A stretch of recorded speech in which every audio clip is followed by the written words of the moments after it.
Good morning all of you. देखिए girls, हम लोग चर्चा कर रहे थे कुषाण वंश पर और हम लोगों ने कुषाण वंश के बारे में कल कुछ जानकारी प्राप्त की थी कि ये जो कुषाण वंश था ये यूची जाति थी जो चीन के गोबी प्रदेश में रहती थी और इस पर इसी के एक पड़ोस की जाति के राजा हून जाति के राजा ने आक्रमण कर दिया और ये जाति यहाँ से भाग गई, दो शाखाओं में विभक्त हो गई, सरयू प्रदेश में चली गई और सरयू प्रदेश में शक जाति रहती थी। उनसे इनका युद्ध हुआ और इन्होंने शक जाति को पराजित किया, ठीक है। और फिर आगे चलकर सरयू प्रदेश पर वुसुन नामक जाति ने हून जाति की सहायता से आक्रमण कर दिया और ये जो यूची जाति थी, ठीक है, ये यहाँ से फिर वुसुन जाति से हार गई, हार कर ताहिया नामक प्रदेश में चली गई। तो ये क्या है, 5 शाखाओं में बट गई थी, ठीक है। और इसमें तीसरी शाखा के एक व्यक्ति थे कुजुल कैडफिसेस, उसने क्या किया, ये 5 शाखाओं में बट गई थी। जो तीसरी शाखा के थे कुजुल कैडफिसेस, उसने क्या किया, बाकी 4 को अपने अंदर मिलाकर अब यूची जाति को एक कर दिया। अब यूची जाति नहीं कहलाई, अब ये क्या कहलाई, कुषाण कहलाई, ठीक है।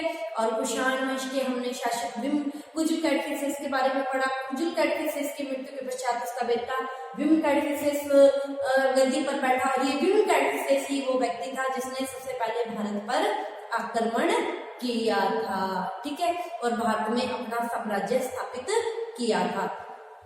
अब क्या हुआ, विम कैडफिसेस की मृत्यु के बाद हम लोगों ने पढ़ा कि 20 वर्ष तक गवर्नर जनरलों ने शासन किया और शासन में अव्यवस्था फैली रही और 20 वर्ष बाद एक प्रतापी शासक का उदय हुआ जो कनिष्क के नाम से, भारतीय इतिहास में कनिष्क के नाम से जाना जाता है। कुषाण वंश का सबसे प्रतापी शासक कनिष्क। तो आज हम इसी कनिष्क के बारे में पढ़ेंगे, ठीक है। और विम कैडफिसेस और इन दोनों के जो मध्य संबंध था उसके बारे में हम लोग कल की क्लास में पढ़ चुके हैं कि मथुरा के देवलोक में विम कैडफिसेस और कनिष्क दोनों की मूर्तियां मिली हैं, जिससे पता चलता है कि ये दोनों एक ही वंश के थे, ठीक है। तो आज हम इस कनिष्क के राज्यारोहण के बारे में पढ़ेंगे कि कनिष्क का राज्यारोहण कब हुआ। तो कनिष्क के राज्यारोहण को लेकर इतिहासकारों में क्या है, मतभेद है। अलग अलग इतिहासकार कनिष्क के राज्यारोहण की जो तिथि है वो अलग अलग मानते हैं, ठीक है। देखिए विद्वानों में ये जो मतभेद है, अलग अलग विद्वान अलग अलग बात कहते हैं। जैसे फ्लिट हुए हैं इतिहासकार फ्लिट, वो क्या कहते हैं, कनिष्क को ईसा पूर्व प्रथम शताब्दी का मानते हैं कि इसके राज्यारोहण की जो तिथि थी ईसा पूर्व प्रथम शताब्दी मानते हैं। लेकिन अन्य जो इतिहासकार हैं वो इस बात का खंडन करते हैं कि ये जो इनके राज्यारोहण की तिथि है ईसा पूर्व प्रथम शताब्दी, ये असंगत मानी गई है, ठीक है। और कुछ विद्वान 144 ईस्वी को इनके राज्यारोहण की तिथि मानते हैं, लेकिन इस मत को भी अंततः स्वीकार नहीं किया गया, ठीक है। और अधिकांश जो इतिहासकार हैं वो 78 ईस्वी इनके राज्यारोहण की तिथि मानते हैं, क्योंकि 78 ईस्वी का जो शक संवत है वो कनिष्क ने ही शुरू किया था और यही कहा गया उसने 78 का ये जो शक संवत शुरू किया था इसने अपने राज्यारोहण की तिथि को यादगार बनाने के लिए ही किया था। अतः 78 का जो शक संवत है 78 का, इसी को ही कनिष्क के राज्यारोहण की तिथि माना गया है कि 78 ईस्वी में ही सिंहासन पर बैठा था, ठीक है।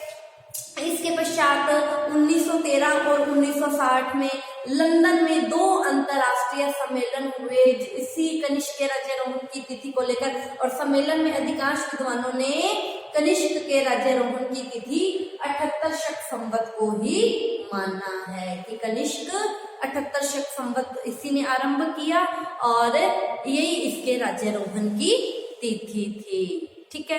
तो ये हम लोगों ने कनिष्क के राज्यारोहण के बारे में पढ़ा। तो अब हम कनिष्क के बारे में आगे उसके साम्राज्य विस्तार के बारे में चर्चा करते हैं।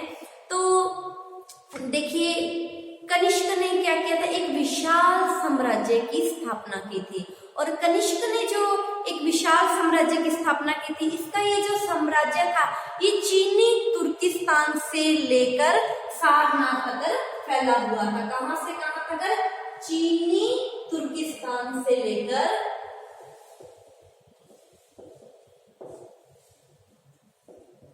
सारनाथ तक फैला हुआ था। ये था कनिष्क का साम्राज्य। ठीक है, तो ये कुषाणों का साम्राज्य, कनिष्क का साम्राज्य एक ही बात है। इसके अलावा कुषाण साम्राज्य के अलावा संसार में इस समय 3 साम्राज्य और थे। तो टोटल कितने साम्राज्य थे? तत्कालीन 4 साम्राज्य थे।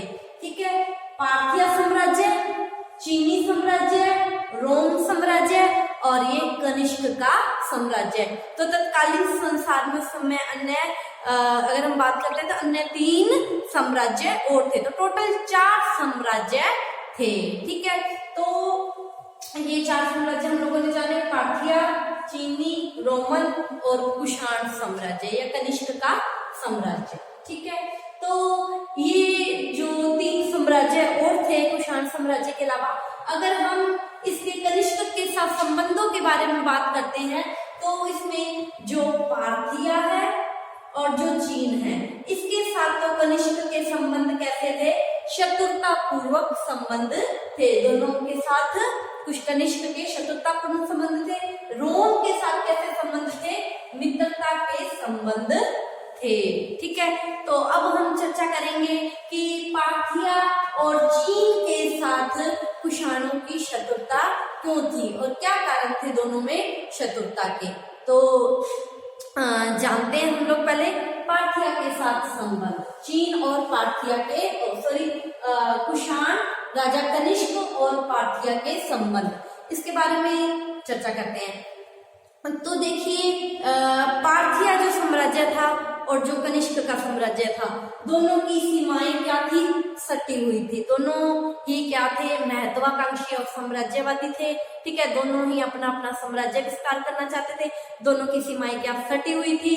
पार्थिया कुषाणों के साम्राज्य पर अपना अधिकार करना चाहता था और कनिष्क पार्थिया साम्राज्य पर अपना अधिकार करना चाहता था। अतः दोनों के संबंध शत्रुता पूर्वक थे।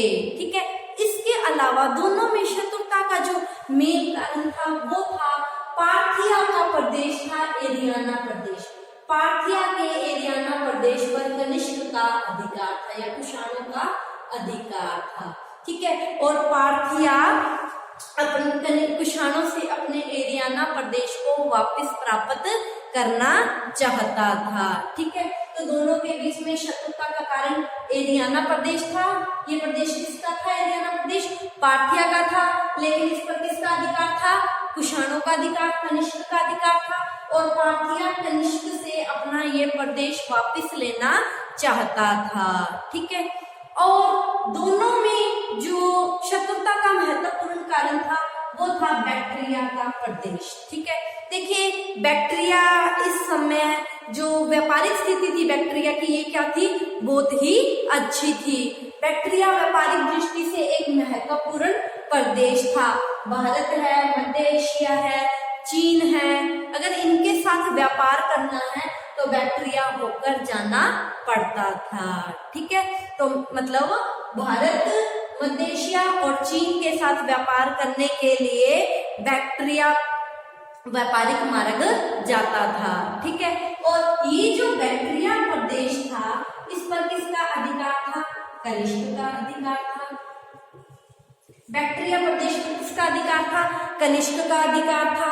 और ये जो अधिकार था ये पार्थिया को खलता था।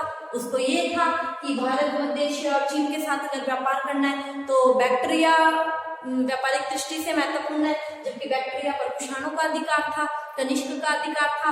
और पार्थिया चाहता था कि बैक्ट्रिया पर मेरा अधिकार हो जाए।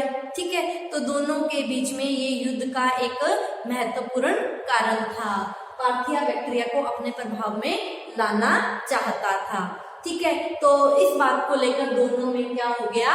युद्ध हो गया। ठीक है, तो क्या हुआ? चीनी साहित्य से हमें ये पता चलता है कि नानसी के सम्राट ने देवपुत्र पर आक्रमण कर दिया। ठीक है, यहाँ पर नानसी का जो समीकरण है, नानसी से मतलब है पार्थिया का राजा। चीनी साहित्य से हमें पता चलता है ना ये जो कि नानसी के सम्राट ने देवपुत्र कर दिया। तो नानसी से जो समीकरण लिया गया है वो पार्थिया से लिया गया है। देवपुत्र, मैंने आप लोगों को जब कनिष्क कुषाण वंश के बारे में कल बताया था, तो मैंने बताया था इन्होंने देवताओं की उपाधियां धारण की थी। तो यहाँ देवपुत्र से तात्पर्य कनिष्क से तात्पर्य लिया गया है। ठीक है, तो नानसी के राजा ने मतलब पार्थिया ने क्या किया, कुषाणों पर, कनिष्क पर क्या कर दिया, आक्रमण कर दिया। लेकिन पार्थिया के सम्राट नानसी को इस युद्ध में सफलता नहीं मिली।